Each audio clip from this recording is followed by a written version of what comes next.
গড়াচ্ছে আস্তে আস্তে। এটা আমার জায়গায় যদি আওলাদের রাসূল থাকতেন 1 মিনিটে গলে যেত।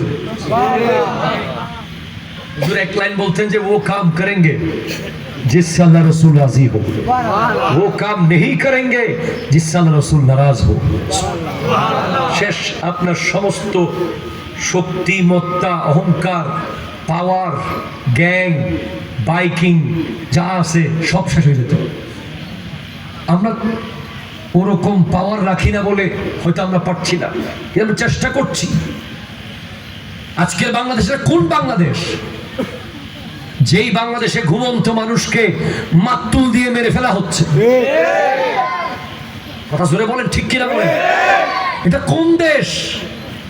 যে দেশে কবরের ভিতরেও মানুষ নিরাপদ নাই। উপরের নিরাপত্তা তো বেচারা কবরে গিয়েও কি নাই, নিরাপদ নাই। এটা কোন দেশ? গত পরশুদিনের নিউজ, বিডিসি নিউজ 24 দেখলাম, সন্তান বাবাকে হত্যা করেছে শুধু শাসন করার অপরাধে। নাউজুবিল্লাহ, জোরে বলেন নাউজুবিল্লাহ। ডিরেক্ট এগুলো সরাসরি নবীজির আগমনের আগের যুগের বিষয়, যখন the age of darkness, the age of ignorance, the age of illiteracy, আইয়ামে জাহেলিয়াত যখন ছিল, তখন এমন হতো। তবে এই লেভেলের হয় নাই। জাহিলি যুগের পুরো ইতিহাস আমরা পড়েছি, কোথাও দেখি নাই যে কবর থেকে তুলে লাশ পুড়ে ফেলা হয়েছে। জাহিলি যুগে আমরা দেখি নাই। কোথাও দেখি নাই যে কোনো মানুষ ঘুমাচ্ছে তাকে মাতুল দিয়ে মাথায় বাড়ি মেরে মেরে ফেলা হয়েছে। আমরা দেখি নাই। দেখেছি যুদ্ধ হতো তখন জাহিলি যুগে, মুখোমুখি যুদ্ধ, পেছন থেকে কোনো যুদ্ধ হতো না। তো এত জাহেল কেন হলাম আমরা? আমাদের দিল এত পাথর কেন হয়ে গেল? আমাদের ভেতর থেকে মায়া, মমতা, ভালোবাসা, শ্রদ্ধাবোধ, আদব, কায়দা, নম্রতা, ভদ্রতা, ক্ষমা, সহমর্মিতা চলে যাচ্ছে কেন? মনে রাখবেন 2 কারণে। এটা আপনাকে মানতেই হবে। প্রজন্ম যত বেশি নবীর থেকে দূরে যাবে, যত বেশি ওলি আল্লাহ থেকে দূরে যাবে, প্রজন্ম তত বড় সন্ত্রাস হয়ে যাবে। ঠিক কিনা? কথা জোরে বলেন না।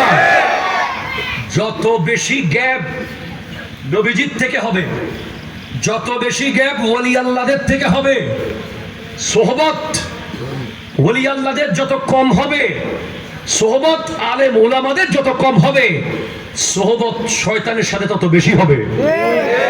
প্রজন্ম তত বড় বড় ভয়ঙ্কর লেভেলের অন্যায় করতে থাকবে।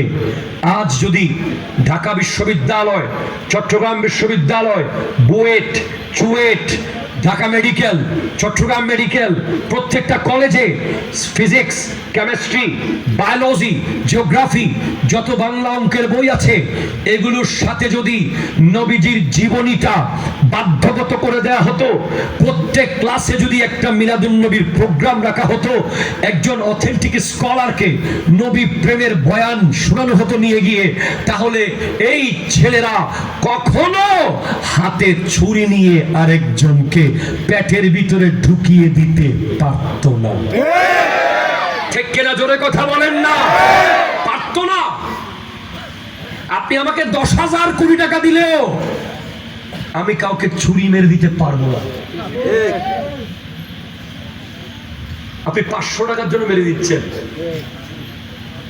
কারণ আপনি রিয়ালাইজ করতে পারেন নাই যে পৃথিবীর কোর্ট, সুপ্রিম কোর্ট, জজ কোর্ট আপনাকে বিচার